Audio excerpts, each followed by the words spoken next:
Então beleza, pessoal. Hoje a gente vai discutir o que são abstrações e tecnologias computacionais. Vocês estudarem a OC1, o computador como uma máquina de processamento de dados, certo? Que faz aritmética e lógica. Só que ele é uma máquina muito complexa, pessoal. E provavelmente é o feito de engenharia mais complexo que o ser humano já executou. Então, é impossível. Oi. Tô. Eu gravei, eu só não coloquei, porque eu não tô conseguindo usar a mão direita, a mão do mouse, cara. Eu cortei a minha mão, quase arranquei o dedão fora. Mas eu vou colocar hoje, fiquem tranquilos. A outra aula já tá gravada e essa também vai pra lá hoje, tá bom? Não, eu gravo usando o OBS Studio.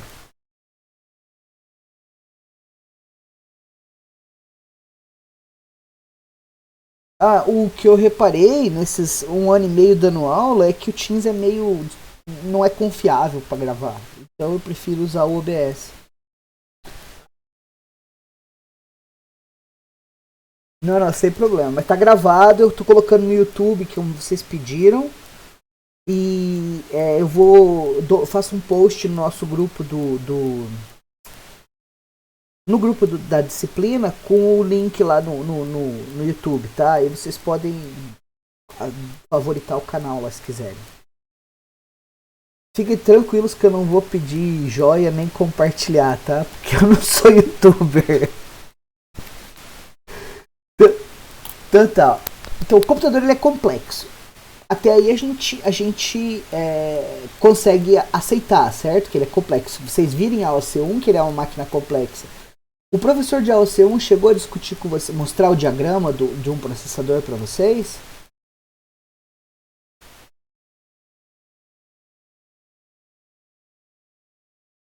Você não lembra, filho?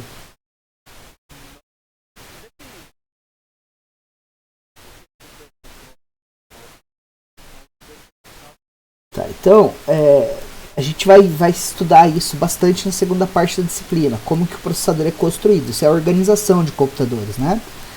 Mas ele é muito complicado, e em última instância ele é construído com transistores, que são impressos, entre aspas, que é um processo de fotolitografia, né? Numa pastilha de silício.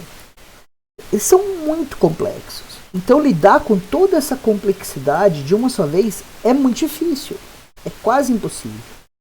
Então a solução que a gente encontrou para lidar com esses níveis de complexidade tão altos é a gente abstrair em níveis distintos. Certo? Uma primeira abstração do processador é o modelo von Neumann. Vocês estudaram isso no semestre passado, certo? Essa aula é tipo um recap do que vocês viram em AOC1. Quando o John von Neumann ele propôs o modelo von Neumann, foi para construir o EDVAC, lembram? E quais eram as duas grandes contribuições do von Neumann nesse modelo, né? A primeira foi que esse modelo que ele propôs, baseado em memória, unidade de processamento e unidade de entrada e saída, ele abstraía de uma maneira muito simples toda a complexidade que um sistema computacional requeria. A segunda grande vantagem desse modelo é que ele foi um shift, um deslocamento do modelo de computação de propósito específico para computação de propósito geral. Vocês sabem o que eu quero dizer com isso ou não? Vocês sabem?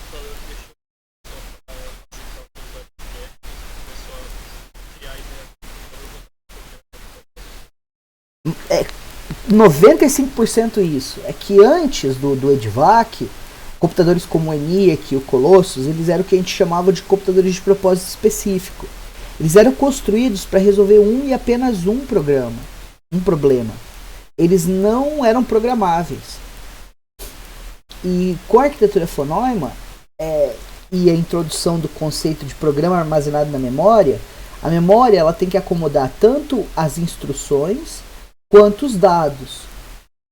E aí o computador ele passou de propósito geral, ele podia ser programado para resolver o problema que você quisesse, desde que ele fosse computável, né? Vocês vão ver isso em teoria da computação depois. Acho que é no quarto ou quinto semestre. Não, é no quinto ou no sexto. Vocês não estão fazendo teoria da computação, né? Essa é uma disciplina doída, cara. Mas é a disciplina que transforma a área de vocês em uma ciência. Então,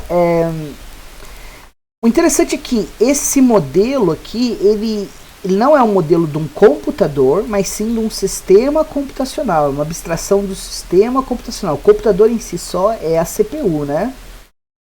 E percebe que ele descreve muito simplesmente a inter-relação entre os principais módulos, mas ele não entra em nenhum detalhe. Isso é abstração. Ele mostra como é que as coisas se relacionam, mas não como elas realmente funcionam, como elas são construídas. Certo? Aqui, por exemplo, é o modelo fonema com um nível de abstração um pouquinho mais detalhado. Você percebe que a unidade de entrada e saída é dividida em duas entradas, porque são tarefas diferentes. E a CPU ela é dividida em duas partes, a unidade lógica aritmética e a unidade de controle. A unidade de controle decodifica a instrução, a ULA executa a instrução, na realidade tem outros pedaços do processador que executam a instrução também, e eventualmente você faz entrada e saída. Então, a gente pode olhar para o computador, e agora eu estou falando só do processador propriamente dito, né? Como uma pilha de abstrações, em que num nível mais baixo, mais fundamental, você tem mais detalhes, e nos níveis mais altos você tem menos detalhes. Quando você olha para essa pilha de cima para baixo, você vai entrando em mais detalhes. Deixa eu mostrar a pilha para vocês. Não está aqui. Tá, beleza. Então, ó, isso aqui é uma visão geral de um processador que segue a arquitetura fonema. Isso aqui é só o processador. Isso aqui é uma imagem, uma foto ampliada de um processador. Olha como é que ele é construído. Isso aqui é super interessante, porque ele é todo bidimensional. Vocês sabiam que o processador era bidimensional, que ele era impresso numa folha de silício?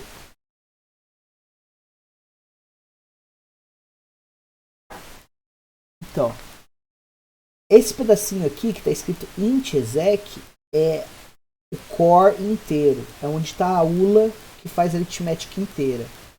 Esse fp exec é o core que faz execução de instruções de ponto flutuante, floating point. Olha que legal, isso aqui é o cache, isso aqui uma foto do Pentium 1. Isso aqui é agendamento de execução de instrução. Isso aqui é para controlar execução de instrução fora de ordem.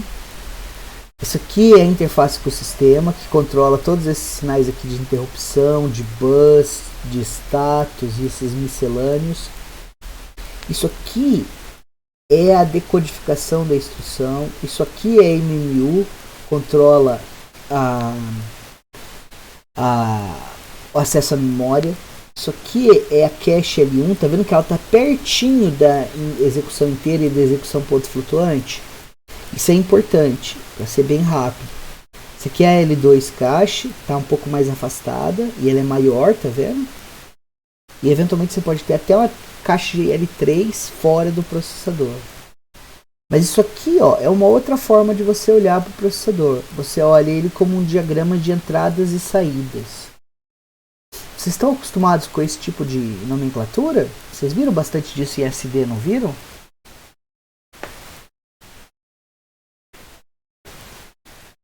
Então, vocês sabem que quando você tem uma setinha e tem um tracinho, significa que essa setinha não é um sinal só, mas vários, né? Vários bits.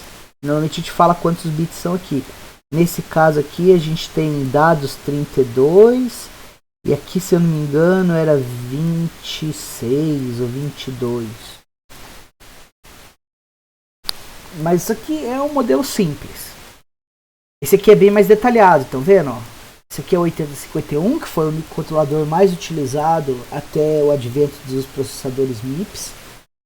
Tá vendo? Ó? Tem a saída de endereço. Normalmente é address. E ele tem 16 bits. A entrada e saída de dados, tá vendo? Setinha para sair e setinha para entrar. Tem 8 bits. Ele tem um sinal de saída que é leitura. Tem um sinal de saída que é escrita. Tem o sinal de entrada, que é de um timer externo, que gera uma interrupção interna. E aqui essas portas são para... porque ele é um microcontrolador, não um processador. Então ele tem memória e ele tem entrada e saída internos. Esse aqui é o diagrama do Pentium 4. Olha que interessante. Ele tem 33 bits de endereço. Vamos procurar os dados aqui, ó. Dados, 64 bits de dados. E olha que louco, ele tem 180 pinos para aterramento e 85 para alimentação. Vocês conseguem imaginar por que a gente precisa disso?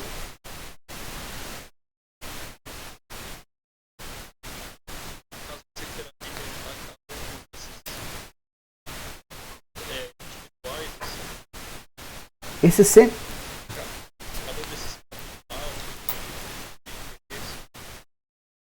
Não sabe o que acontece? É mais ou menos isso. É para alimentação individual de regiões. Ou pelo seguinte.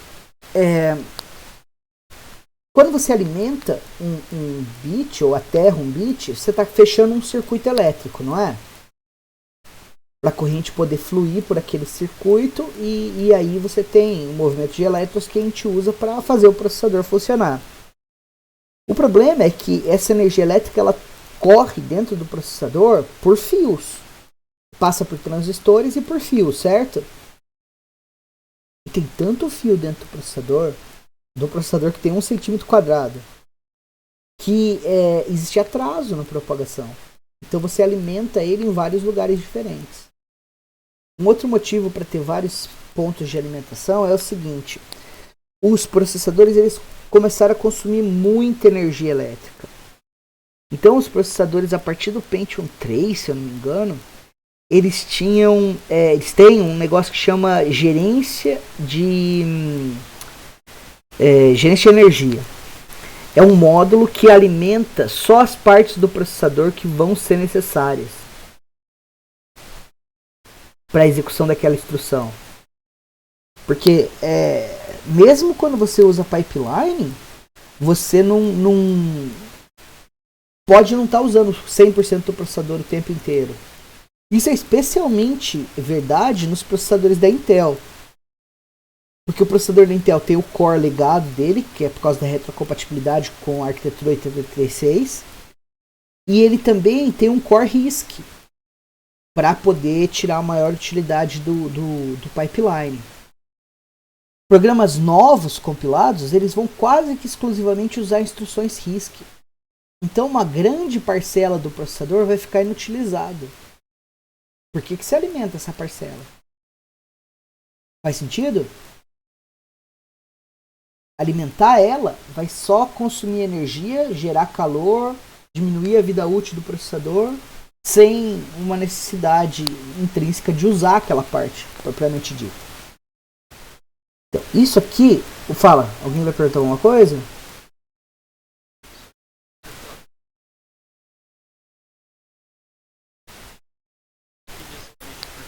Uai, uma corrente, você viu no segundo grau eletrônica básica? Então, para você ter um fluxo de corrente, você precisa ter uma diferença de potencial, uma voltagem aplicada a 2 pontos, não é?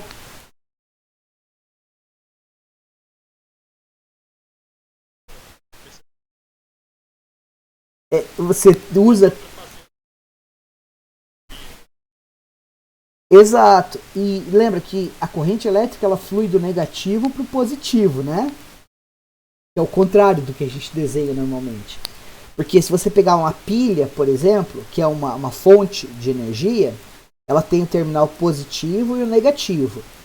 O terminal negativo doa elétrons e o terminal positivo absorve elétrons. E aí existe uma diferença de potencial, que é qual é a vontade, qual é a capacidade daquele terminal negativo de doar elétrons, e qual é a capacidade daquele terminal positivo de absorver elétrons. Para você ter um circuito, você tem que ter uma carga e uma ligação do negativo com a carga e da carga com o positivo, não é? A carga, por exemplo, é o resistor, que é a carga mais simples que vocês viram até hoje. Então, o problema é que você tem que fechar esse circuito fisicamente. É por isso que você precisa de tantos aterramentos para fechar o circuito. Você tem mais alimentações do que ralos. É isso que você está falando. Beleza? Que isso? Daí isso aqui é uma abstração do sistema computacional em nível de subsistemas. Alguém consegue me dizer o que é isso aqui? Só olhando esse gráfico e lendo quais são os bloquinhos aí.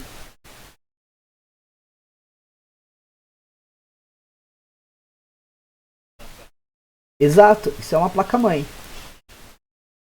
Percebe que esses bloquinhos em si eles são extremamente complicados. A CPU é um processador, o North Bridge é outro processador, o South Bridge é outro processador. É assim que as placas-mães modernas são organizadas, tá? Ligado direto à CPU você tem o SIO. Sabe o que significa SIO? Super I/O. Estranho pra burro, né? Ele serve para garantir que o sistema vai ter um conjunto de entrada mínimo de dados. Entrada e saída mínimo de dados. Então ele controla a porta serial, o teclado e o mouse. Mas ninguém usa mais a serial, a gente usa tudo USB, né? Daí todos os dispositivos de alimentação, todos os nossos periféricos, que são controlados pelo USB, áudio, discos de armazenamento secundário, os barramentos, onde a gente coloca as placas de internet, essas coisas, ficam controladas pelo South Bridge. Ah, professor, mas e se essas coisas são on-board? Se, por exemplo, o adaptador de áudio e a placa Ethernet para conexão via TCP/IP, ela está disponível na própria placa-mãe. Ainda assim é a South Bridge que controla. E ela tem uma comunicação direta com a CPU. A South Bridge e a North Bridge são ligadas à DRAM e a CPU também. E essas ligações, elas são físicas, tá? Então a CPU consegue falar com a RAM e a RAM consegue escrever na CPU, escrever ou ler da CPU diretamente. Mas os outros dispositivos, eles têm que passar pelo South Bridge. E a North Bridge, a ponte do norte, a ponte do sul, né? A ponte do norte, ela controla especificamente o adaptador gráfico.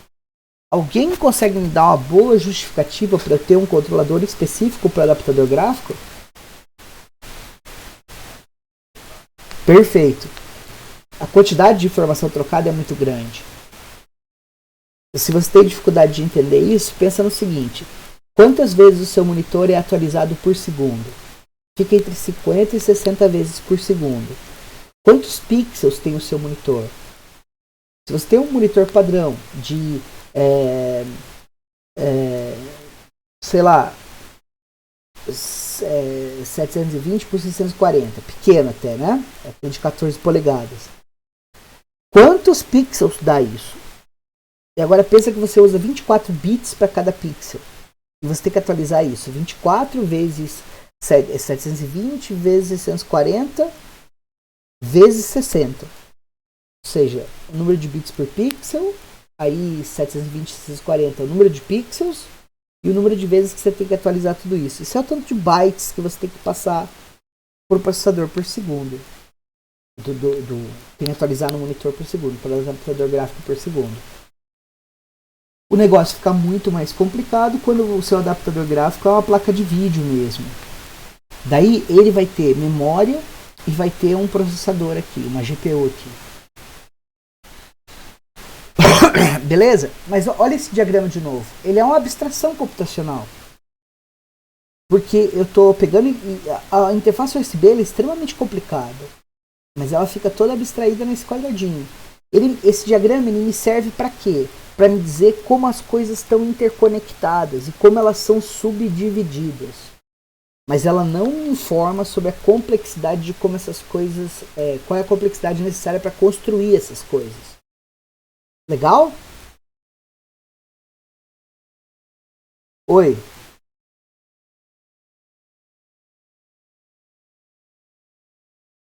No SIO, no Super I/O? Não.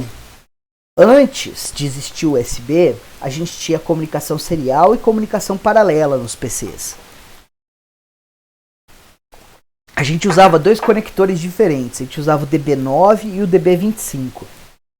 Vocês lembram o conector que parecia com o do monitor antes da gente usar o DMI do monitor? Aquilo é o DB9. E é até complicado, porque o encaixe dele é perfeito pro monitor. O que tinha gente que ligava errado o monitor na porta serial, daí o que eles fizeram? Eles pegaram e tamparam alguns buracos, porque para comunicação serial você não precisa dos 9 buracos. Daí não encaixava mais. O problema é que aí começaram a surgir novas interfaces. Surgiu a PS2 para mouse e teclado, que era aquele verde e roxo, lembram? Conector redondinho. Então, e daí várias outras fabricantes começaram a criar suas próprias interfaces, tipo Firewire e por aí vai. Daí os fabricantes de periféricos, eles se organizaram e se uniram e falaram assim, ó, calma lá. Desse jeito, a gente só está complicando a vida das pessoas que produzem placas-mães. Eles vão ter que escolher entre a minha interface e a sua. O melhor, porque vai faltar o conector na placa-mãe para todos esses diferentes tipos de periféricos. Então, a comunicação serial tem várias vantagens em relação à paralela. Vocês já devem ter visto isso, né? Pelo menos em SD ou em AOC1. Quais são as vantagens da comunicação serial em relação à paralela?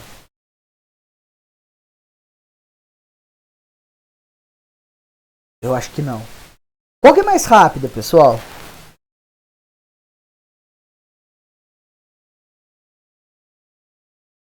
Ó, a resposta para as perguntas em computação normalmente é depende. Se a interconexão entre os dois pontos que você quer comunicar ela é muito curta, a paralela é mais rápida. O problema é que quando você começa a distanciar os periféricos, por exemplo, você quer ligar uma impressora ao teu computador, aí o fio tende a ficar grande, certo? A gente está falando em 1 metro, 1,5 metro pelo menos. Daí esse monte de fio correndo um do lado do outro, eles geram indutância, um fio gera indutância no outro. E indutância induz corrente. Quando você põe dois fios correndo um do lado do outro, vai gerar um campo magnético. Um vai gerar um campo magnético em volta do fio. Toda vez que você tem um fio e passa corrente elétrica por ele, você gera um campo magnético. Você tem dois fios correndo um do lado do outro, os dois vão gerar um campo magnético. E toda vez que você tem um campo magnético, você vai ter um campo elétrico, uma corrente elétrica induzida. Isso é ruído. Então, você não consegue fazer comunicação paralela a grandes distâncias. Um outro problema que tu tens é o seguinte, para comunicação paralela, você precisa de pelo menos um fio para cada bit. Então, o cabeamento começa a ficar muito caro por causa da quantidade de material que você usa. Por isso que a comunicação serial é preferida. Beleza? Se você tem um adaptador rápido que chega para comunicação serial, ele pode atingir o pico de capacidade do resto do hardware. Então, acaba não fazendo diferença. Como é que é nos computadores hoje em dia? Dentro da CPU, a comunicação é toda paralela. Porque as distâncias que as palavras têm que percorrer, os conjuntos de bits têm que correr, são muito pequenas. Mas o resto das interconexões, elas são seriais. Hoje em dia, por exemplo, a gente está ligando discos rígidos à placa-mãe via conexão serial. E essa é a tendência. Então, daí quando as empresas se uniram e falaram assim, ó, vamos padronizar essa interconexão dos nossos dispositivos de entrada e saída com o computador, com o sistema computacional. E daí eles criaram o USB, que significa Universal Serial Bus. Eu não vou entrar em muitos detalhes sobre o USB, mas eu posso recomendar para vocês um vídeo relativamente recente que saiu no YouTube, Vão para o YouTube e escrevam assim, ó, why USB keeps changing. Vocês entenderam? Por que o USB continua mudando? Escrevam isso no YouTube. O primeiro vídeo que retornar é o vídeo que eu estou falando. Ele vai explicar, porque a gente tem USB, USB 2, USB 3, não é? Por que isso continua mudando? E aí, antes deles falarem por que continua mudando, eles apresentam uma boa explicação do que é o USB. Eu acho que vocês não viram isso em nenhuma disciplina da faculdade até agora, né? Gastem um tempinho vendo esse vídeo, uns 12, 14 minutos, vai ser bem informativo para vocês. Bem mais produtivo do que você ver 1 hora de falhas no YouTube. Beleza. Vocês entendem o conceito de barramento?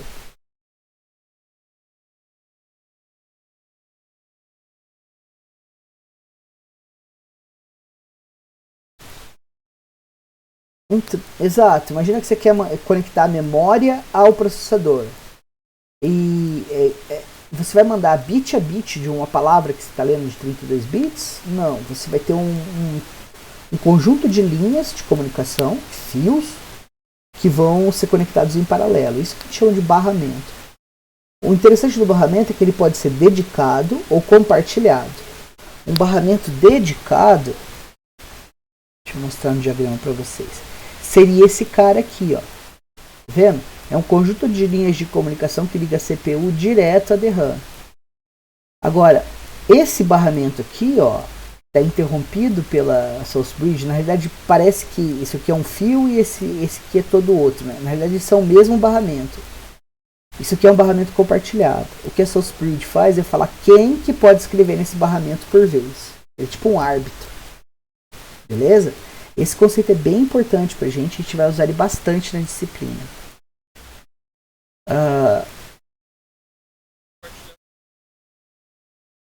Isso.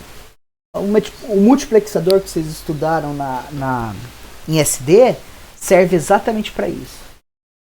Um jeito que é mais intuitivo de desenhar o barramento é com uma setinha gorda, assim, tá vendo? E os barramentos, eles normalmente, a gente tem os barramentos de entrada e saída, os de memória e os de controle. Imagina que você quer passar 32 bits de um lado para o outro, mas não vão ser só esses 32 bits, você vai precisar de um monte de bits de controle. Que vão ser os bits que a Source Bridge, por exemplo, vai usar para decidir quem que vai ter controle do barramento por vez. Tá, o conceito de data path vocês entendem, né? Vocês percebem que a gente está avançando cada vez mais a fundo nas abstrações aqui? Um data path é o caminho de dados, significa caminho de dados, mas é o caminho pelo qual as instruções e dados percorrem dentro do processador para que uma instrução seja executada. Isso aqui é uma abstração do data path da arquitetura x86. Beleza? Então você tem um banco de registradores. Registradores são selecionados por registrador A e B. Eles servem como entrada para a ULA. A ULA executa uma operação. O resultado é colocado na saída da ULA e volta para um registrador. Vocês viram pipeline em AOC1, não viram? A ideia de executar instruções de maneira encadeada, imitando o processo de uma linha de fabricação. Então, isso aqui é uma abstração do pipeline. É um detalhamento do pipeline. Gente, eu estou mostrando tudo bem superficial primeiro, porque depois a gente vai entrar em detalhes de cada uma dessas coisas. Então, um outro detalhamento do data path são as arquiteturas superescalares, em que você tem, numa das etapas do pipeline, subdivisões de subsistemas, o que torna a possibilidade de executar várias coisas em paralelo. Por isso que a gente chama de são vários, né? Ou superior, e escalar, porque ele opera sobre valores escalares, não valores vetoriais. Em GPUs a gente tem supervetoriais, processadores supervetoriais. O conceito de hierarquia de memória vocês estudaram também, não estudaram? Então, a hierarquia de memória também é uma abstração. Ela permite a gente entender, olhando para uma figura só, como que as diferentes memórias são organizadas no sistema computacional. E você sabe por que a gente tem tanto tipo de memória diferente no sistema computacional, não? Exato, porque a gente não tem uma memória que atenda todos os nossos anseios, nossos requisitos. Idealmente a gente queria que a memória fosse como? Que ela fosse muito grande, muito rápida, muito barata e persistente, não é isso? Persistente é que quando eu tiro a alimentação dela, a informação se mantém lá. Um registrador é persistente?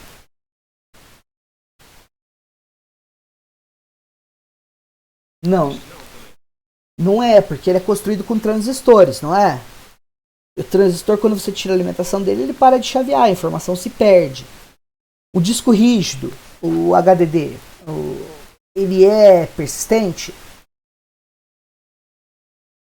É, porque quando você desliga o computador, você não perde seus arquivos que estão nele, né?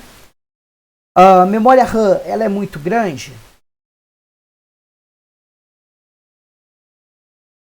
Exato.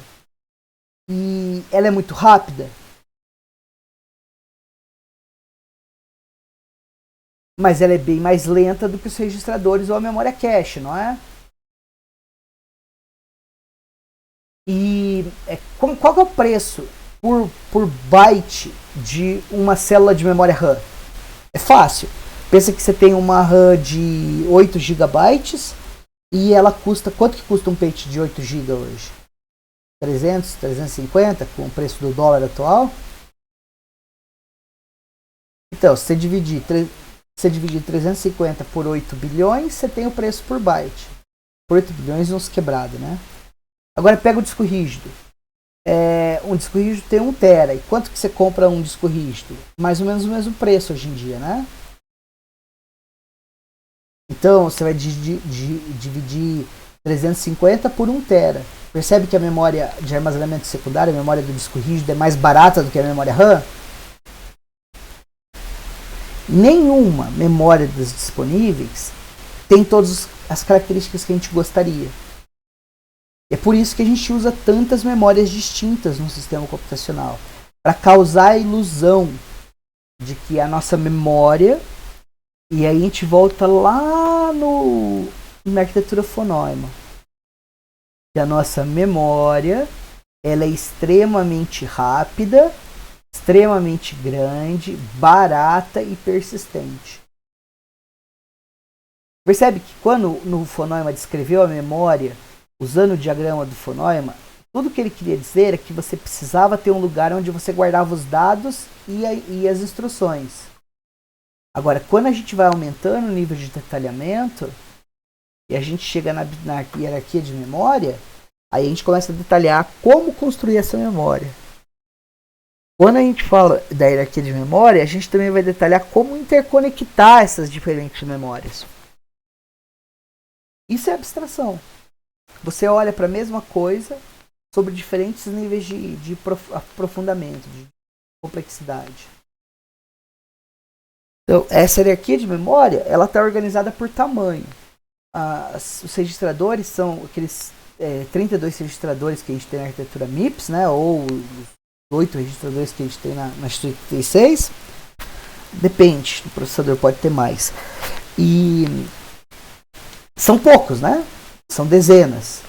A memória cache, a gente tem milhares ou milhões. Memória RAM, a gente tem bilhões.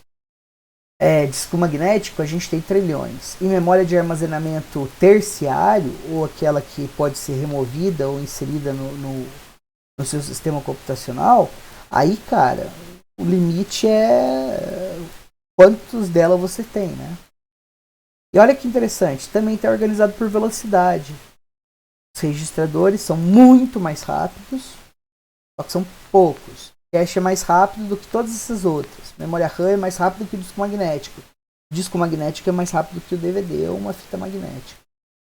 Agora, existe um loophole... Oi, fala, filho.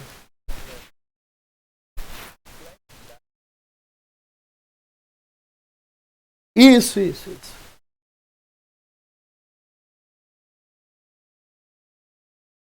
o SSD é memória flash.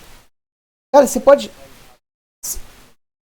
O, o SSD é mais rápido que um disco magnético. É isso que eu ia falar. Mas aqui a gente tem um loophole. Lembra que eu ia falar quando você perguntou?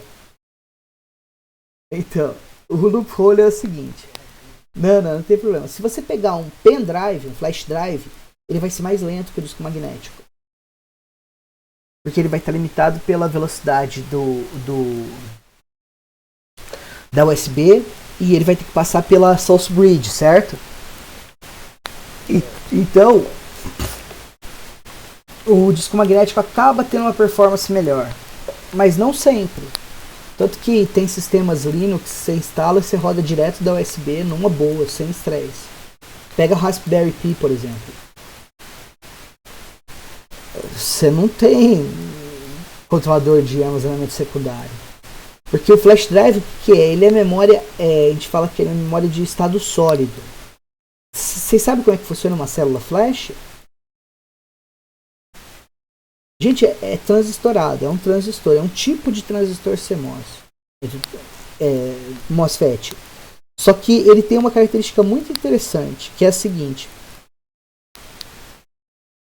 Quando você chaveia um transistor flash e você tira a alimentação, ele mantém o estado que ele estava. Vocês entenderam a ideia? E então ele é persistente. Qual que é o problema da memória flash? Você sabe qual que é o calcanhar de Aquiles da memória flash? Exato. O material se degrada. Na tecnologia atual, a gente consegue entre 10 e 50 mil gravações. Mas já existe pesquisa, já tem protótipo que aguenta até 10 milhões de gravações. 10 milhões de gravações é uma vida útil maior do que o disco rígido.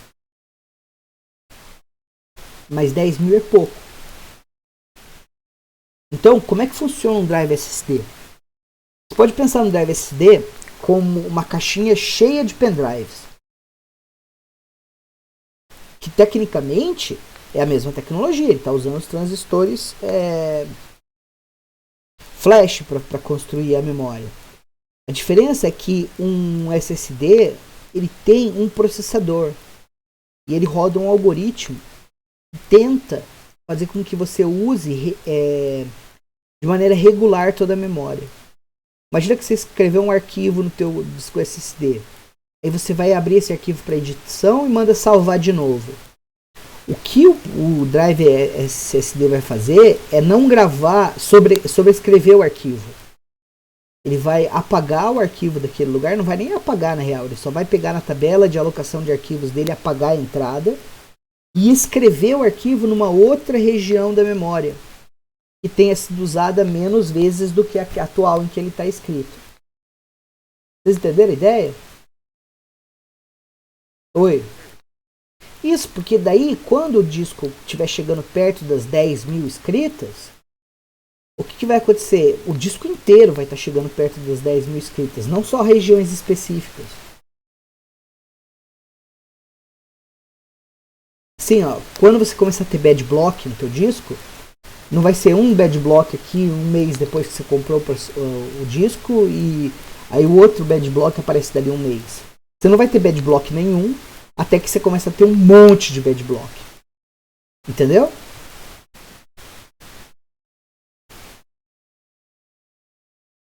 Você aumenta a vida útil do disco. Quem quer perguntar o que aí?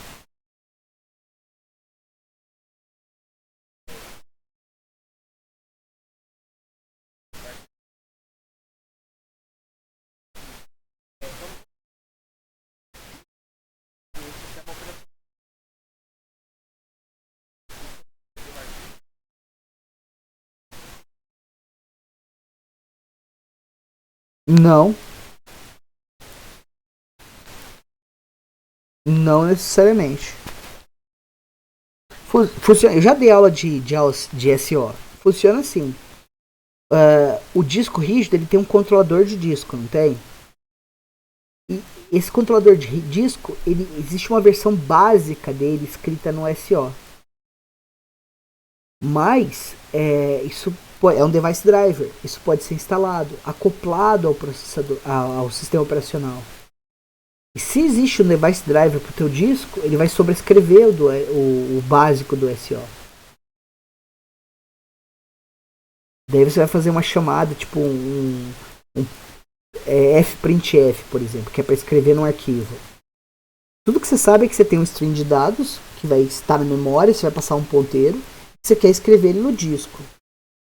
Esse fprintf não vai escrever porcaria nenhuma, porque ele vai fazer uma chamada para o device driver e vai falar, olha, escreve isso aqui no disco sobre essa entrada aqui de arquivo e os dados estão nesse ponteiro aqui, lá na memória. Aí o device driver, e no caso vai ser o device driver do SSD, aí ele vai pegar e passar essa requisição para o disco. Aonde o arquivo está salvo no disco é responsabilidade do disco saber. E aí no disco, o programa rodando no disco vai escolher qual é o melhor lugar para colocar. Não é necessariamente... O que o sistema operacional faz, por exemplo, quando você vai aumentar um arquivo, abre um arquivo para edição, se você só altera um byte, por que ele vai reescrever o arquivo inteiro? É melhor só reescrever aquele byte, concorda? Mas o SO tem autonomia para fazer isso? Não. Quem decide isso é o controlador do disco.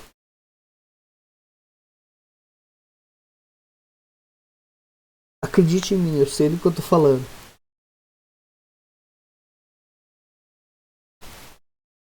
Beleza?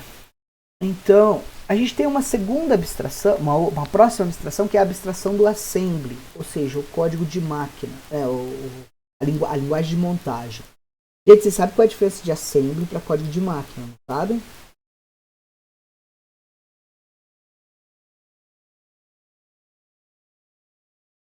Isso. E o assembly é mais próximo do ser humano. Você entende muito melhor um AD T1, S3, S3 do que 000000, 1011, não, desculpa, 000000, aí esse aqui é 1011, 101, 010, 01001,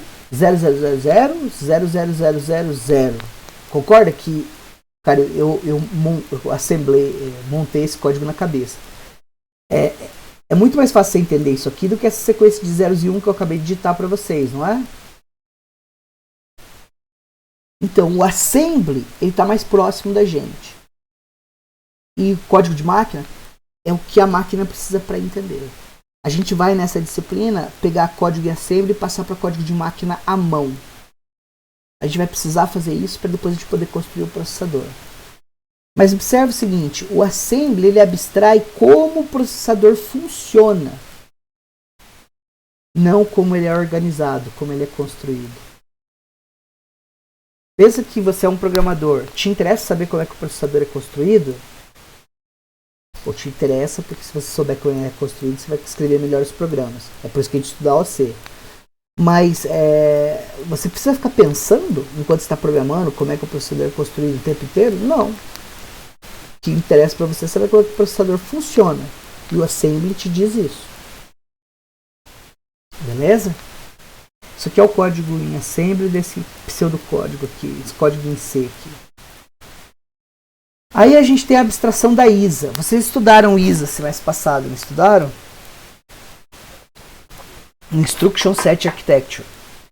A ISA ela é mais abstrata do que a assembly propriamente dito. Ela descreve as regras de idealização do processador. Qual é o conjunto de instruções? É um aspecto dessas regras. Mas tem vários outros. Tem, por exemplo, como que as instruções são codificadas em palavras de N bits.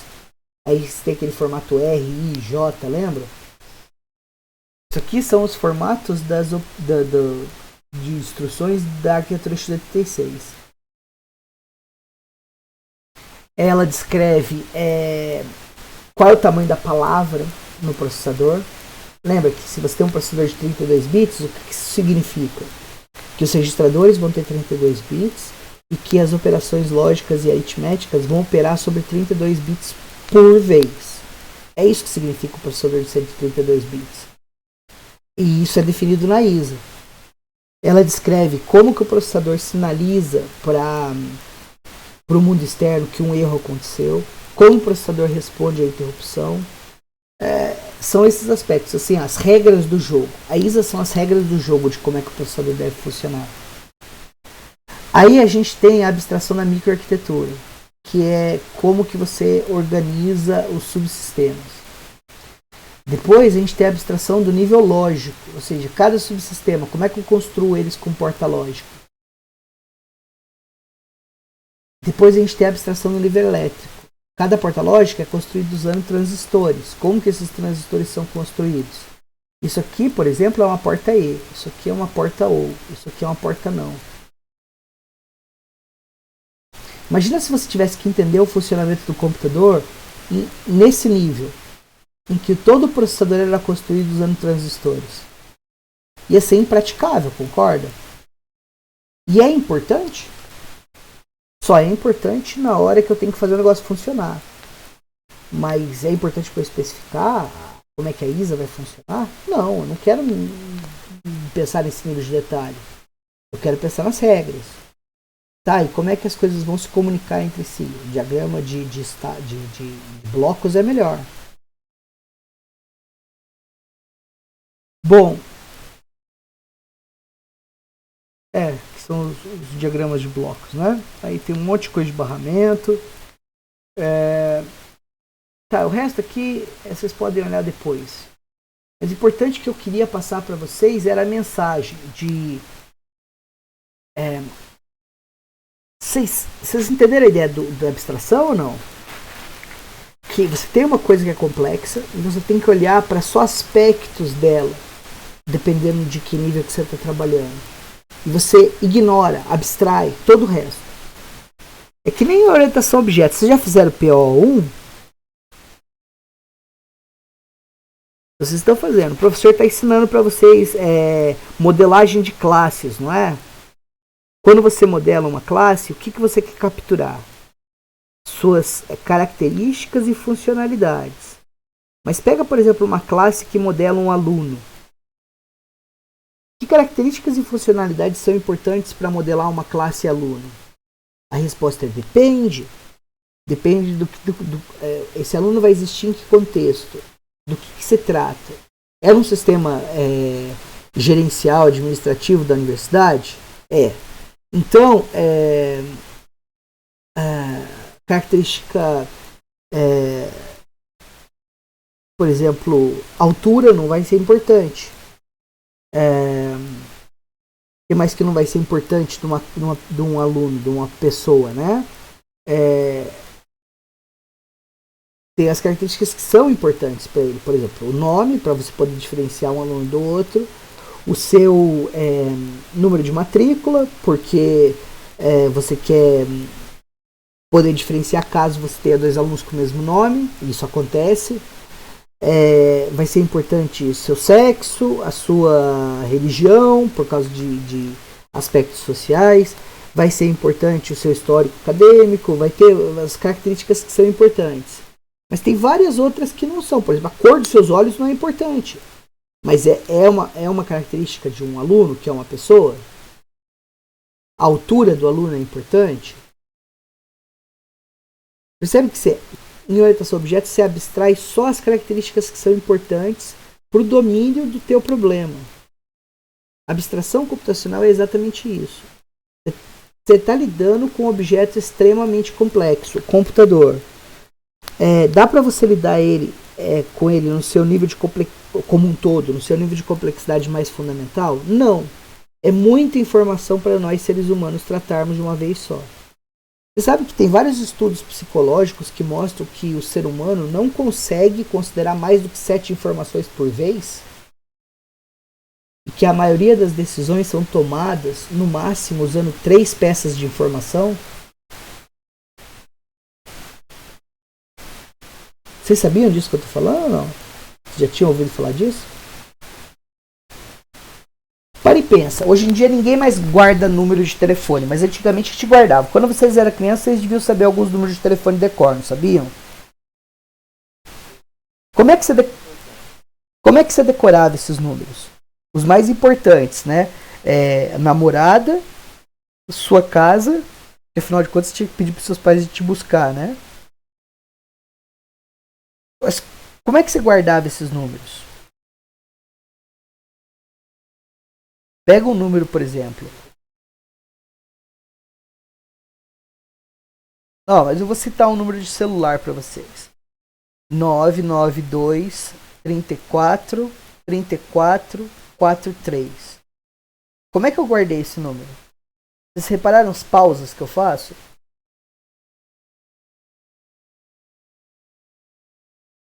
Você consegue guardar pedaços de informação. Strings de informação é bem mais complicado. Sabe quando você vai no médico e o cara pede uns 20 exames para saber o que você tem? Já aconteceu isso com vocês?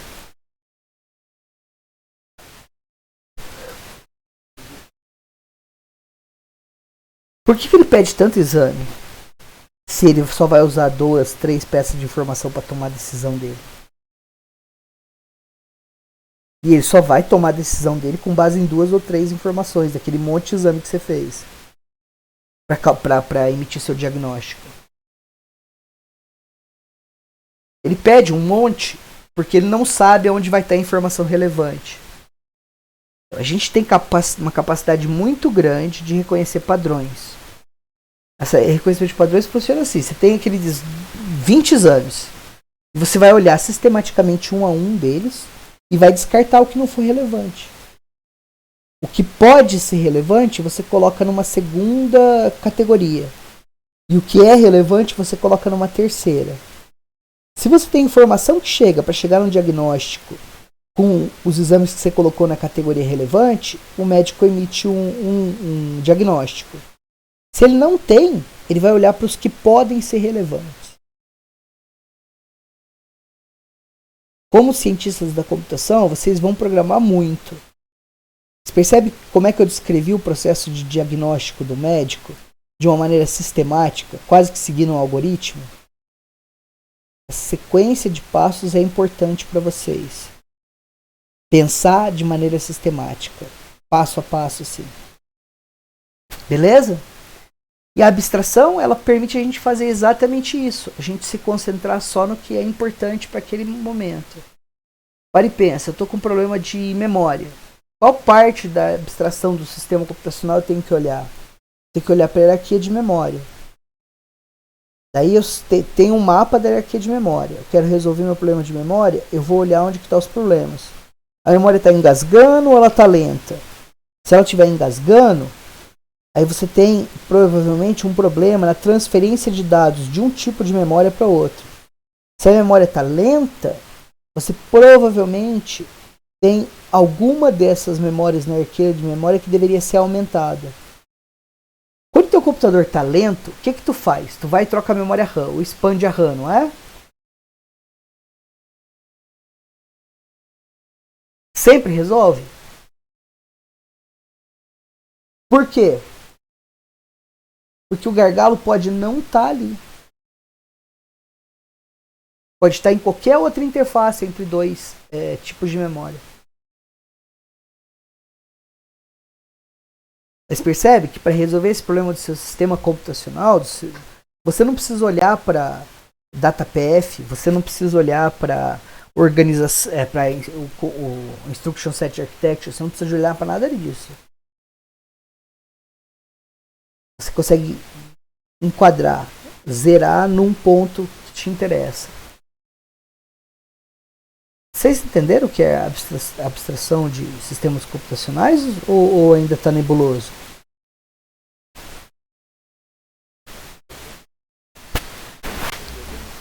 Beleza. Bom, gente, como a gente perdeu umas aulas, a gente vai repor, mas como a gente perdeu e a gente não quer ficar muito atrasado, vamos começar a ver a Isa? Let's bora, então. Tá, vocês já viram ela em... Engraçado, isso aqui é um PPT. Vocês já viram ela em AOC1. Mas eu quero apresentar ela para vocês de um jeito mais prático. Pode ser? Então, a aula de hoje vai ser teórica, mas na aula que vem, na quarta-feira, a gente já começa a discutir ela do ponto de vista prático. A gente já vai estar no Mars programando, beleza? Então, a ISA, ou Instruction Set Architecture, arquitetura de conjunto de instruções, ela é um nome ruim, porque ela dá a impressão de que a arquitetura do conjunto de instruções trata só do conjunto de instruções, certo? Mas na realidade ela lida com muito mais que isso. Percebam que cada arquitetura de processador tem uma ISA diferente. Por exemplo, a ISA do MIPS é igual à ISA do x86. Os x86 são os processadores da Intel.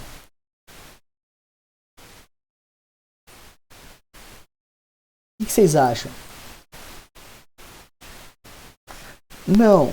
Por exemplo, pega os processadores da família 6800 ou 68000 da Motorola, que eram os usados no Macintosh até uma década e meia atrás. A arquitetura era diferente.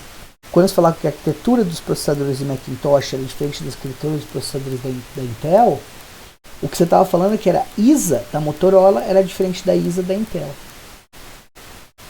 E é por isso que um programa que foi escrito em C, mas compilado para Mac, não vai rodar num PC. Por isso que um programa compilado para o seu celular não roda direto no teu PC. Porque quando você compila o programa, o que você está fazendo é pegando o código de fonte de alto nível, passando ele para a linguagem de montagem, o assembly, né? E daí passando do assembly para código de máquina. Esse código de máquina, ele é intrínseco da ISA.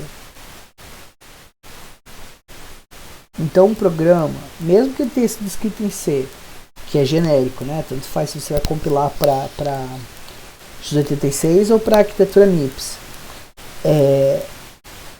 A sua realização em código de máquina, em código de montagem já, ela vai ser diferente.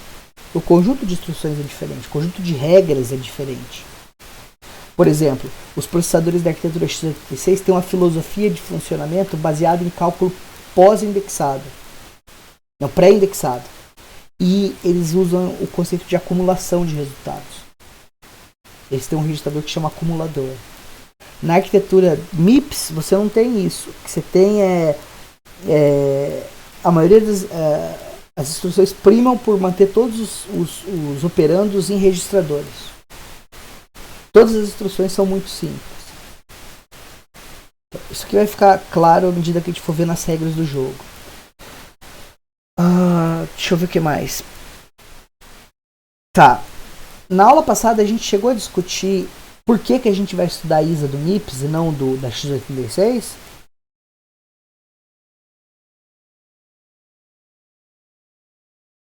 Vocês lembram?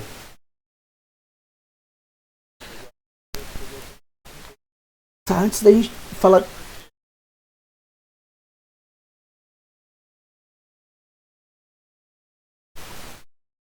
Isso, é isso mesmo. Cara, que eu ministro OC pro BSI também. E daí às vezes eu confundo o que eu falei numa turma com o que eu falei na outra. Porque as disciplinas elas são o foco delas é ligeiramente diferente. A de vocês é um pouco mais aprofundada. Eu contei para vocês a história dos processadores RISC da década de 90, que o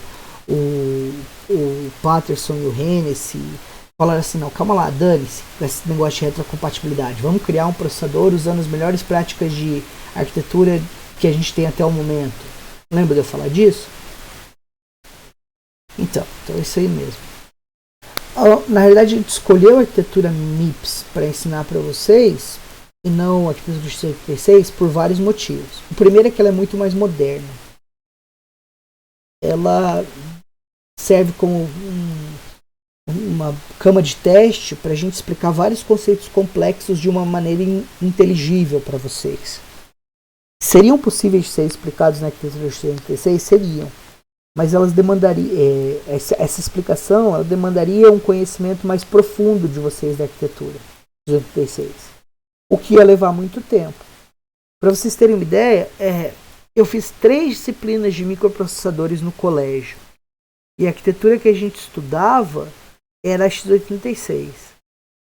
Eu precisei de 3 disciplinas para poder entender alguns conceitos, e a gente não chegou nem perto de pipeline, ou de execução preditiva, especulativa, execução fora de ordem, desdobramento de loop, que são os assuntos que a gente vai discutir. O foco dessa disciplina é discutir não a arquitetura em si, mas como melhorar a arquitetura, como melhorar o desempenho da arquitetura, né? Então, é por isso que a gente escolhe a arquitetura MIPS, porque ela é mais simples, ela é minimalista, ela é muito mais moderna e ela é o campo de trabalho para as melhores práticas em arquitetura vigentes hoje em dia. Um outro grande motivo é que a maior parte dos processadores em uso hoje em dia segue a arquitetura MIPS. Ou como se o MIPS fosse o latim das outras arquiteturas que os processadores que dominam o mercado hoje usam. Qual é um dos processadores mais utilizados hoje em dia, vocês sabem?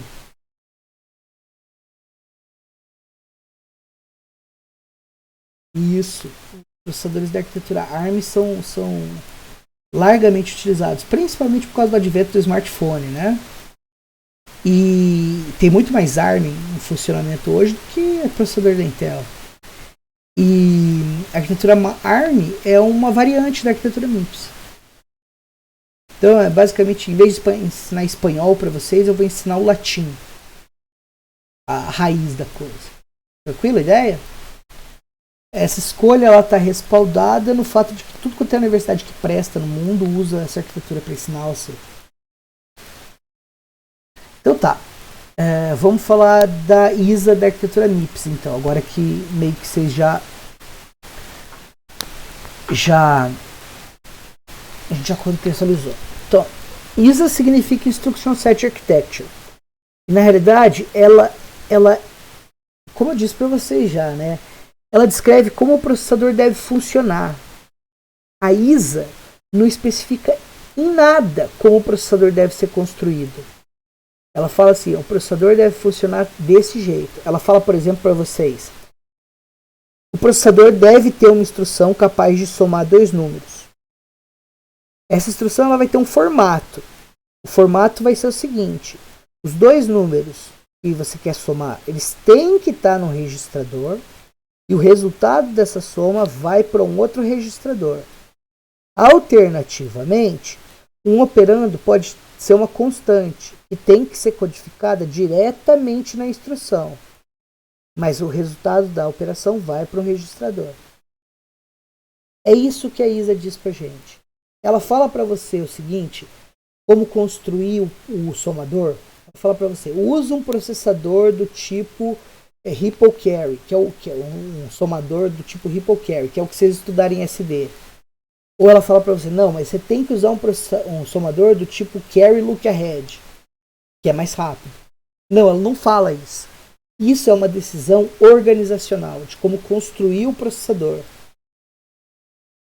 Entenderam a ideia? Ela fala que tem que ter instrução AD. Fala o formato da instrução. Mas não fala como você deve construir o circuito elétrico que vai executar aquela instrução. Tranquila essa ideia? Pense no seguinte, a gente tem a arquitetura x86 ou x64, como vocês preferirem. Essa arquitetura foi bolada pela Intel. Mas é só a Intel que faz processadores que seguem essa arquitetura? Não, a gente tem a AMD também. Eu consigo, o processador Ryzen 5, ele funciona igual o processador i7 da Intel, não funciona? Se eu compilar um programa e vai rodar no i7, eu posso pegar o mesmo programa sem alterações e rodar no Ryzen 5? Posso. Por exemplo, você compra o Witcher 3 no Steam. Ele já vem compilado para você, não vem? Você tem um i7. Você roda o jogo numa boa no seu computador. O teu amigo tem um um Ryzen 5, ele vai conseguir baixar o mesmo arquivo do Steam e rodar no computador dele? Vai rodar. Vai ter diferença na forma como que o jogo vai rodar? Vai ter diferença de desempenho, porque vai depender do processador em si e vai depender do sistema computacional no qual o processador está montado. Mas a execução propriamente dita vai funcionar de maneira idêntica. Um processador i7 ele é equivalente funcionalmente a um processador Ryzen 5. Tem desempenhos distintos? Tem. Mas eles são capazes de executar exatamente o mesmo programa? São. Por quê? Porque eles seguem a mesma arquitetura. Eles foram construídos seguindo a arquitetura x64. A diferença de x86 para x64 é a seguinte. x86 é a arquitetura da Intel, que tem retrocompatibilidade até o processador 86, lá da década de final da década de 70, começo da década de 80. A arquitetura x64 é a mesma arquitetura, só que expandida para 64 bits.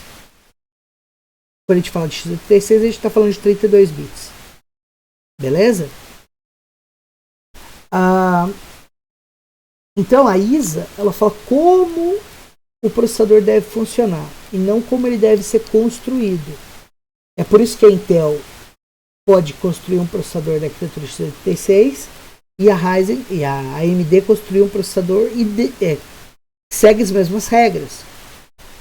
Mas eles obviamente são construídos de maneira distinta, porque você acha que uma empresa desse porte divide segredo de construção, segredo industrial com outra empresa competidora? Vocês não lembram disso, mas no final da década de meio para o final da década de 90, começo do século agora, começo dos anos 2000, todo ano saía um processador novo da Intel e um novo da AMD. Vocês lembram disso ou não? Vocês eram muito pequenos, né? Vocês eram bebês no começo dos anos 2000, né?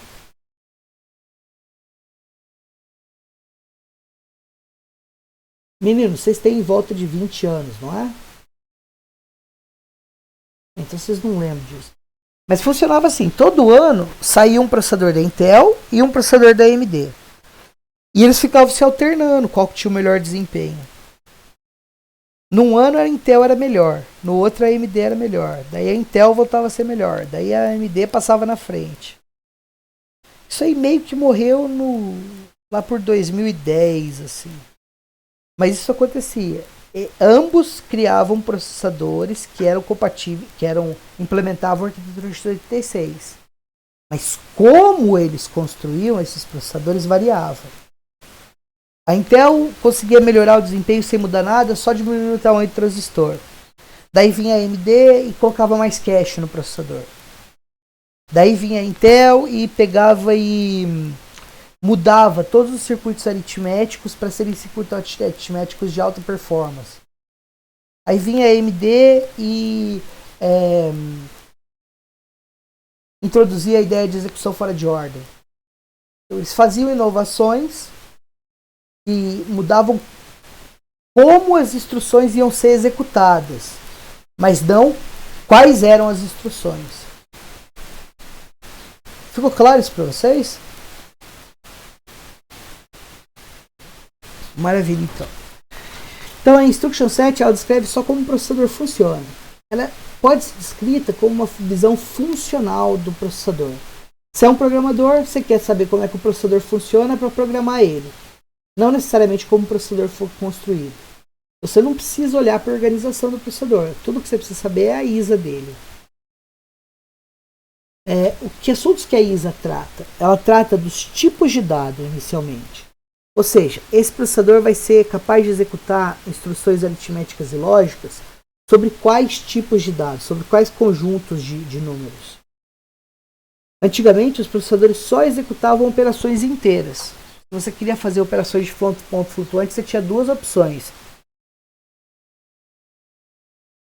A primeira era emular a aritmética de ponto flutuante, usando arrays. E a segunda era usar um processador matemático, que basicamente era um processador que só fazia aritmética de ponto flutuante. Quando o Pentium 1 foi introduzido, uma das grandes mudanças dele foi que eles embutiram o subsistema de o coprocessamento de pontos flutuantes dentro do próprio processador. Mas a ISA tem que falar para você, você vai ter uma instrução capaz de somar dois números reais ou não? E se você tem uma instrução capaz de somar dois números reais, ela está ditando que o seu processador opera sobre o tipo de dado real. O processador é capaz de executar operações aritméticas sobre os números naturais ou só sobre números inteiros? A ISA especifica isso. O formato das instruções. Como que uma instrução vai ser codificada num string de bits?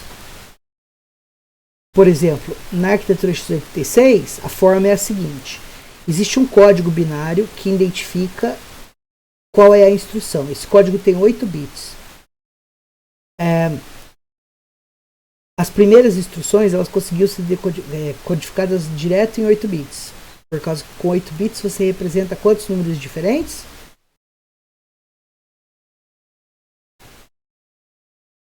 2 elevado a 8, que dá 256, né? Então até 256 instruções os caras estavam bem. Só que a arquitetura Intel tem muito mais que isso. Então o que eles fizeram? Eles pegaram o código 111111, tudo 1, né? O 255. E se esse primeiro byte ele tiver o código 11, você olha para o próximo byte para saber qual é a instrução. E você sabe que não é nenhuma das outras instruções que poderiam ter sido codificadas nessas das 255 primeiras instruções. Entendeu? E daí, quando você sabe qual é a instrução, você sabe quantos operandos novos buscar. É assim que uma instrução é codificada na arquitetura x86. Como é que a instrução é codificada, é representada, né, o formato da instrução, na arquitetura MIPS? A arquitetura MIPS, ela dita pra gente, a ISA fala que toda instrução vai ocupar 32 bits. Que os 6 primeiros bits vão ser opcode. E que o opcode vai dizer para você se a instrução é do tipo R, I ou J. Se ela for do tipo R, você sabe que você está esperando 3 operandos que são registradores. Vai ter 5 bits reservados para deslocamento de bits, usando o SLL e o SLR. E vai ter 6 bits no final, chamado de função, que detalham qual é a instrução que você quer. Ou a instrução é do tipo I. O opcode, os 6 bits mais significativos vão te informar. Daí você sabe que você tem que interpretar os 26 bits restantes da seguinte forma. Você vai ter o registrador de destino, primeiro operando, que é um registrador, segundo operando, que é uma constante. Ou a instrução é do tipo J, que o opcode vai informar. Daí os 26 bits restantes são, na realidade, parte do endereço para o salto absoluto. E acabou. Percebe que você está descrevendo como codificar as instruções? A ISA faz isso, no formato das instruções. O conjunto de instruções suportadas. Ela tem que ter um add, ela tem que ter um load word, ela tem que ter um save word, ela tem que ter um load upper immediate, ela tem que ter um BQ, um BNE. Ela vai falar quais são as instruções que o processador suporta. A ISA também especifica quantos registradores e o tamanho dos registradores. E quando você especifica o tamanho dos registradores, você está falando do número de bits do seu processador. Se os registradores têm 32 bits, o processador vai ser de 32 bits. Se os registradores têm 64 bits, o processador vai ser de 64 bits. Isso precisa ser especificado porque o computador é uma máquina discreta. Então os números eles têm uma representação máxima. Ele também vai especificar de que jeitos diferentes tu pode acessar a memória. Ele fala assim, você pode acessar a memória indexadamente, ou seja, a partir do endereço você salta tantas palavras para frente ou para trás. Você pode acessar um endereço de uma maneira direta, ou seja, você fala qual é o endereço da memória que você quer acessar. E assim por diante. Ele vai descrever como a memória vai ser organizada Ele vai descrever como que o processador vai interagir com o mundo externo através de interrupções, traps e exceções, que é para avisar o processador quando alguma coisa deu errado e avisar o mundo externo. Por último, a ISA especifica também os modos de operação. Alguém sabe o que é um modo de operação de processador? Vocês discutiram isso em aula C1?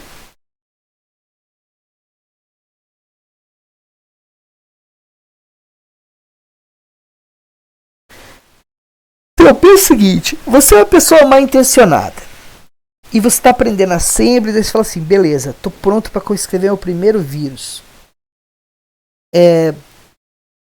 Escrever um vírus é um negócio muito simples. Ele tem que ser capaz de se autorreplicar e executar alguma tarefa. Como é que você faz para um vírus se autorreplicar? Ele pode se autorreplicar no disco ou na memória. Se ele vai se autorreplicar na memória, ele tem que criar um novo processo e injetar o código que você quer que seja executado. Se ele vai se autorreplicar no armazenamento secundário, o que você tem que fazer é identificar onde está um arquivo e sobrescrever parte desse arquivo. Tranquilo? Segurança do sistema de arquivos, vocês vão ver isso em SO. Previne o segundo caso, ou pelo menos dificulta o segundo caso. Você injetar o seu código do vírus num outro arquivo. Mas o que previne que você crie um novo processo e injete o código que você quer que seja executado na memória? O que previne que isso aconteça são as medidas de segurança que o processador implementa. Então, como é que o processador funciona? Os modernos, né? Não é nem tanto moderno, já tem mais de 15, quase 20 anos isso. Decidiu-se que a gente precisava de um sistema operacional para rodar um sistema computacional. Então, o sistema operacional, ele junto com alguns outros softwares, o montador, o ligador, o carregador, montador, ligador, carregador, sistema operacional e os device drivers, mas faz parte do sistema operacional. Esses softwares, eles foram chamados de softwares básicos. Básico é um péssimo nome, porque básico passa a ideia pra gente que é simples, não é? Mas na realidade, quando a gente fala de software básico, a gente está falando de softwares fundamentais, softwares que atuam no hardware quase que diretamente ou diretamente. Então, esses softwares, os softwares básicos, eles rodam no modo de operação do processador que a gente chama de modo supervisor, ou modo kernel. Nesse modo, o processador ele pode... Você muda o modo dele, é um diagrama de estados, fala que você está num modo ou no outro. Se ele está nesse modo, no modo supervisor, ele pode executar, ele tem acesso a 100% do processador. Todas as instruções são executáveis. Todas as regiões de memória estão acessíveis. Agora existe um modo mais protegido, que a gente chama de modo protegido ou modo usuário. Nesse modo, nem todas as instruções estão permitidas. Tem instruções que não podem ser executadas. Nem todas as regiões de memória podem ser escritas ou até mesmo lidas, mas só as permitidas para aquele modo. E essa é uma das ferramentas de segurança para tu não poder fazer injeção de código. Então, por exemplo, no MIP... Fala, filho.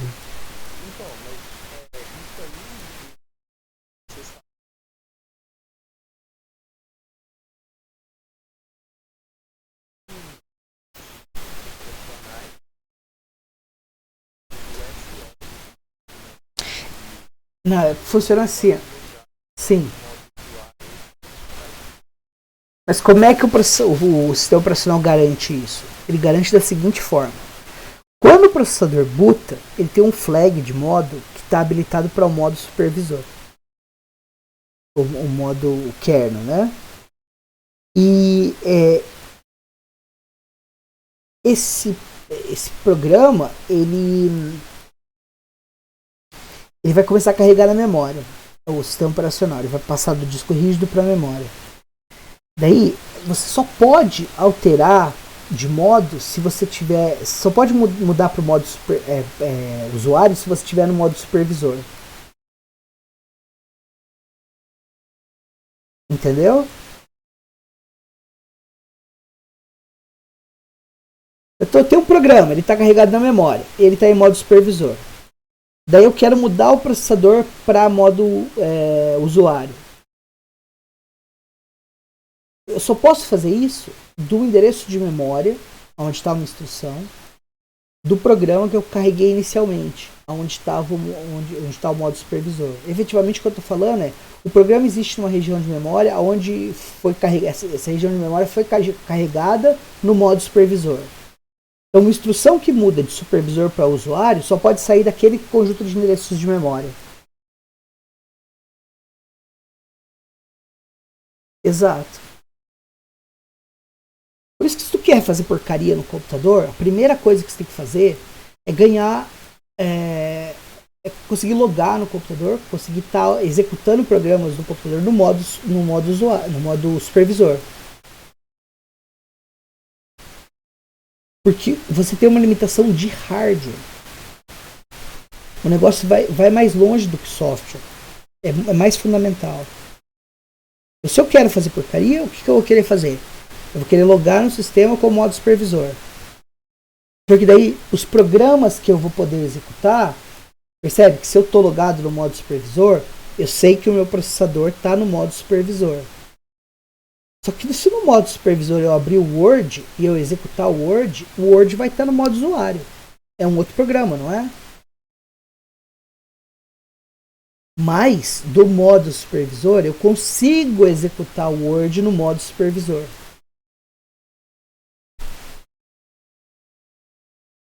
Porque eu estou lançando o programa a partir do endereço que está no modo supervisor. Modo supervisor pode abrir programas no modo supervisor ou no modo usuário. Modo usuário só pode abrir programas no modo usuário. Entendeu? E o sistema de segurança e autenticação, que é um dos 5 módulos do SO, ele controla isso. Mas ele controla em 2 níveis. A nível de sistema operacional e a nível de hardware. Então, quando vocês veem um filme, uma série, ou alguém falando que o primeiro passo para um ataque é você entrar no modo supervisor. Mas por quê? Você quer ter acesso a todo o sistema computacional. Como é que você tem acesso a todo o sistema computacional? Se você estiver no modo supervisor. Por que não existe segurança se você pode sentar na frente do computador? Vocês sabem?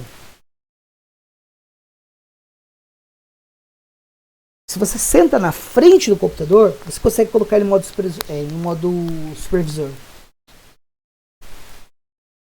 Todo sistema operacional tem um jeito de você botar o computador em modo de restauração, de emergência, ou botar a partir do disco de instalação. Não tem? Quando tu faz isso, tu está em modo supervisor. Beleza? Quem especifica que o processador tem que ter esses modos e como é que eles vão operar, quais são as instruções que alteram esses modos, é a ISA. Beleza? Daí, sobre tipos de dados eu já falei para vocês. Existe uma diferença entre espaço representacional e o tipo de dado que está operando. Tipo de dado é se é real, inteiro, natural. Espaço representacional é o número de bits que você vai usar para representar cada número desses. Tranquilo? Deixa eu dar um exemplo. Um processador de 8 bits que trabalha com números naturais. Ele tem um espaço representacional de 8 bits e ele opera sobre os números naturais. Ou seja, ele vai conseguir fazer operações aritméticas e lógicas em que os operandos tem um valor de 0 a 255 e o resultado das operações tem um valor entre 0 e 255. Entendeu?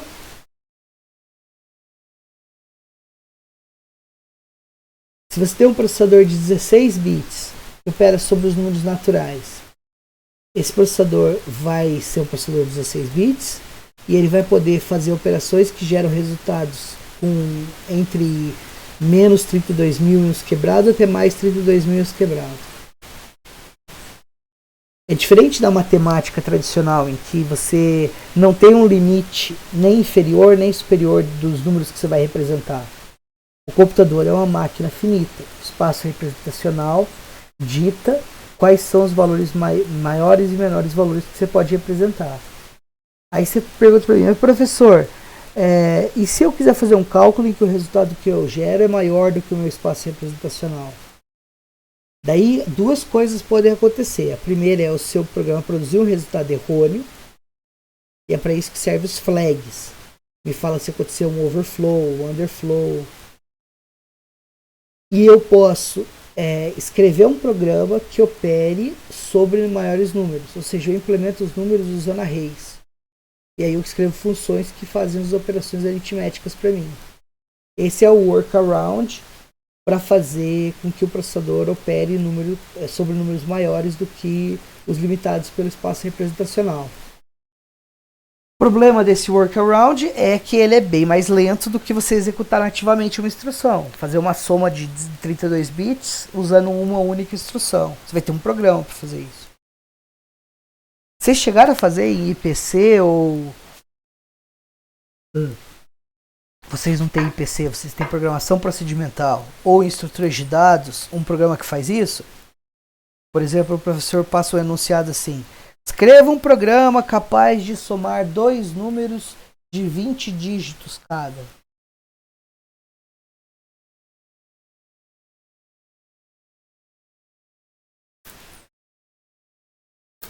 Como que você resolveria esse exercício? Ah, professor, eu programava em Java e usava o Big Int, né?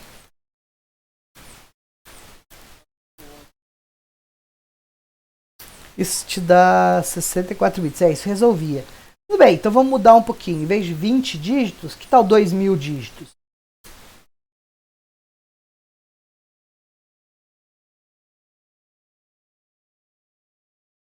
Aí lascou na... Tá vendo? Esse é um dos motivos porque vocês têm que estar felizes que eu não dou aula de programação. Porque eu passaria esse exercício para vocês. Gente, não é difícil. Você vai ter que representar o número usando um array. Cria um array de chars. Você pode criar um array de 2000 posições de char? Pode, não pode? Char, abre parênteses. Por que char? Porque o char usa 8 bits. Com 8 bits eu consigo representar de 0 a 9 numa boa, não consigo? Então, cria um array, char, vou chamar de N1, e dentro do colchete eu escrevo 2000. Aí crio outro char, N2, e dentro do colchete 2000. E daí eu pego e falo assim, digite um número. Aí o cara digita um número. Só que em vez de dar scanf quando ele digita, eu rodo um programinha que eu dou um %S no meu scanf e leio a string. E depois eu começo a processar a string da direita para a esquerda, pegando o caractere. Pego o caractere, primeiro caractere, é um 7. Aí eu pego e subtraio dele o código ASCII do 0. Eu não lembro qual que é, acho que é 47, não é? Eu nunca decoro essas coisas. Quando eu preciso, eu faço um teste rapidão, dou um printf lá no 7, eu vejo qual é o número que eu quero. Eu subtraio dele e eu vou ter exatamente o valor dele, 7. Antes disso, eu crio uma função que testa se é um dígito. Eu vejo se o número está entre 0 e 9. Se não tiver, eu dou erro. Falo que o caractere inválido foi inserido. E daí eu vou colocando esses números nos meus arrays, no meu array.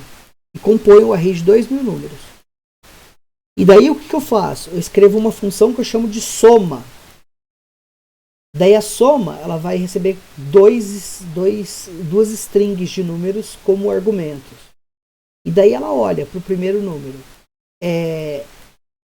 7 mais 4 dá 11, não é?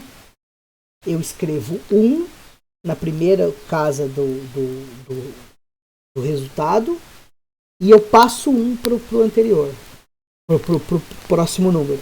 Isso vai estar num loop. E assim, eu implemento a soma, que nem vocês fazem no papel.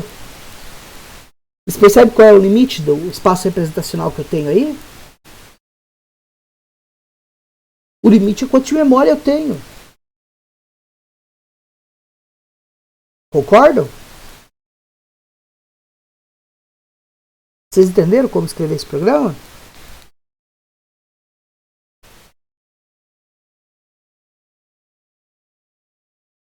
Deu para imaginar, é um bom exercício de programação.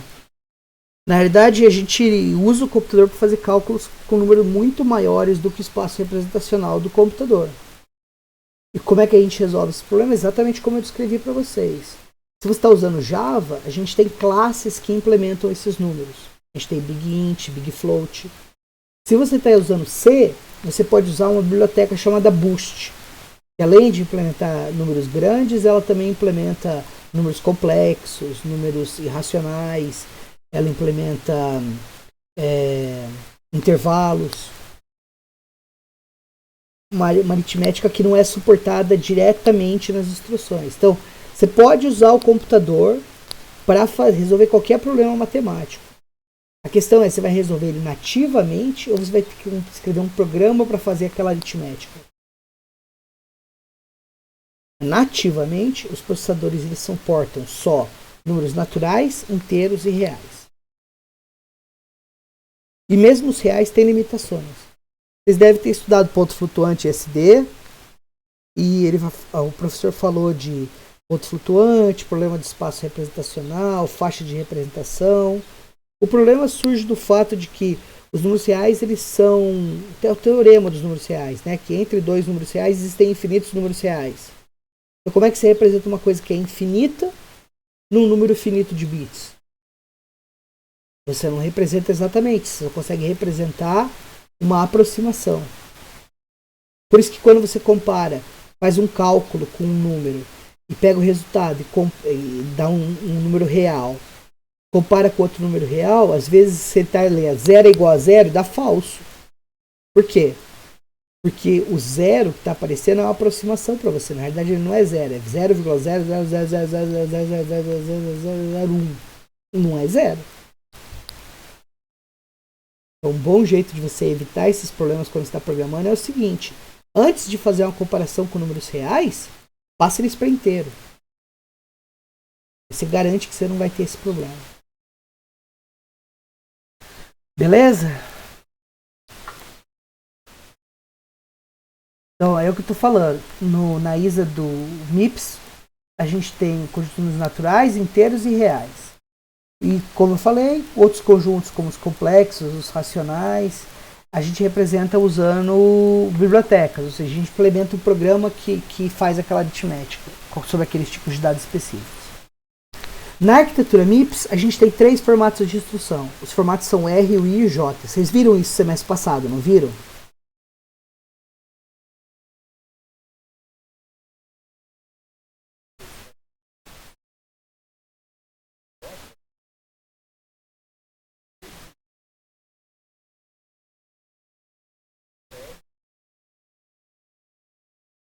Aham.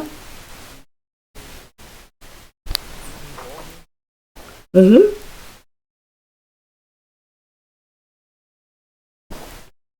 Isso. Isso mesmo. Tá, então ó, eu vou explicar isso rapidão para vocês. 2 minutos e a gente termina a aula. Quando a gente pensa na ISA, ela especifica as instruções pra gente, não é? O add, o sub, o mul, o load word, assim por diante. Essas instruções elas estão em código de montagem, em assembly. Assembly e código de montagem é a mesma coisa. Assembly é inglês, código de montagem é português. Elas são inteligíveis para você, ser humano, mas o computador é incapaz de entender o add. Ele precisa do código de máquina. E existe uma correspondência de 1 para 1 de um código de máquina para uma instrução assembly, de uma instrução assembly para um código de máquina. Tranquilo isso aí? É uma tradução direta, você não precisa de compilação. Beleza? Agora, como que eu pego esses adds, subs e passo eles para código de máquina? Eu tenho que seguir um conjunto de regras, concordam? Esse conjunto de regras são especificados pela ISA. E a ISA fala isso. Você vai ter 3 formatos. Toda instrução vai ser codificada usando 32 bits. Não importa se a instrução é complicada ou se a instrução é simples. Ela sempre vai usar 32 bits. Isso diferencia a arquitetura MIPS da arquitetura x86. Porque a x86 usa um número variável de bytes para codificar diferentes instruções. A MIPS escolheu 32 bits deliberadamente para tornar a busca de uma instrução muito mais rápida na memória. Você não precisa fazer várias buscas de dados na memória para trazer uma instrução inteira para o processador. Você lê 32 bits, você sabe que você tem uma instrução na mão. Então você tem 32 bits e há uma instrução. Agora, qual é a instrução? O processador tem que decodificar. Como que ele decodifica? Ele sabe, porque isso foi especificado na ISA, de que esses 32 bits são instrução e os 8 primeiros bits vão falar para você qual é a instrução. Ou vão falar que é uma instrução aritmética e você vai ter que olhar para os 6 últimos bits. Mas os 6 primeiros bits te dizem se você está lidando com o formato R e IOJ. O formato R e IOJ é como se fosse uma forma que você coloca em cima dos bits. E aí ele vai separar os 32 bits, um a um, ou em conjuntos de 6 ou 5, e você vai saber como interpretar esses bits. Então, logo que você lê uma instrução, você olha para os 6 primeiros bits dele, os 6 bits mais significativos, seu opcode. Ele vai te falar se é uma instrução do R e ou J. Se a instrução for do tipo R, e R é a abreviação para regular, beleza? Quando eles bolaram a arquitetura MIPS, eles queriam que todas as instruções fossem do tipo R. Eles queriam codificar tudo no formato R. Infelizmente não deu. Então eles tiveram que usar outros 2 formatos. Mas assim, por definição você assume que a instrução é do tipo R, a menos que não caiba. Se não couber, você tenta o I. E o I é de imediato. É um valor que está imediatamente disponível na instrução. E o J é uma instrução de jump. É simples, não é? Você assume, por definição, que é R, a menos que não caiba. Se não couber em R, você testa para ver se é I. Se não couber no I, aí é J, não tem outra opção. A gente vai treinar isso, tá? Daí, esse formato de instrução, ele fala assim, essa instrução é do tipo R. Os 5 primeiros bits, os 5 bits subsequentes, do 25 ao 21, eles vão ser interpretados como um código binário, que vai me falar qual é o registrador. E eu tenho 32 registradores. Então, o 00000, 5 zeros, representa o registrador 0. E o 11111, 5 uns, representa o registrador 1. O registrador 31. E aí você tem de 0 a 31, 32 registradores. Percebe que é um código binário? Você associa a um registrador um número. Os 5 próximos bits, do 20 ao 16, eles falam para mim se o registrador, qual é o segundo operando. Vai estar no registrador, o número do segundo operando. Do bit 15 ao bit 11, ele fala para mim em que registrador que eu quero escrever o resultado. Do bit 10 ao bit 6, ele fala para mim quantos bits eu quero deslocar. Você só usa esses bits na instrução SLL e SLR. E os últimos 6 bits, do 5 ao 0, eles são a função. Porque se a instrução é aritmética, um add, um sub, um mul, o opcode vai ser todo 0. 0, 0, 0, 0, 0, 0. E aí você vai diferenciar entre um add e um sub via função. Entendeu? No segundo formato, você interpreta os 6 bits mais significativos, ou seja, do 31 ao 26, como opcode. Ele vai te falar qual é a instrução. E vai ter um código para cada instrução que usa um valor imediato. Do bit 25 ao 21 é o primeiro operando. Do bit 20 ao 16 é o destino, onde você vai escrever o resultado. E do bit 15 ao bit 0, ou seja, 16 bits, é o segundo operando. Só que agora não é o número do registrador, é o número propriamente dito. Entendeu? E no formato J, os 6 primeiros bits falam qual é a instrução, se é um J, um JAL. E os 26 bits subsequentes me falam qual é o endereço. Ah, professor, mas o endereço tem 32 e só tem 26. Mas a gente copia 4 bits do PC e desloca 2 bits para a esquerda. Daí dá os 32. Depois eu explico isso aí para vocês. Isso aí é um modo de endereçamento. E essa sequência de bits é o código de máquina. Entenderam que o formato da instrução é uma forma que você coloca sobre uma palavra de 32 bits e que te diz como interpretar esses bits? Vocês viram códigos binários em SD, não viram? O código de Johnson, BCD 8421, excesso de 3, código binário para BCD 7 segmentos. Vocês lembram disso? Vocês estão aí ainda ou eu caí da ligação?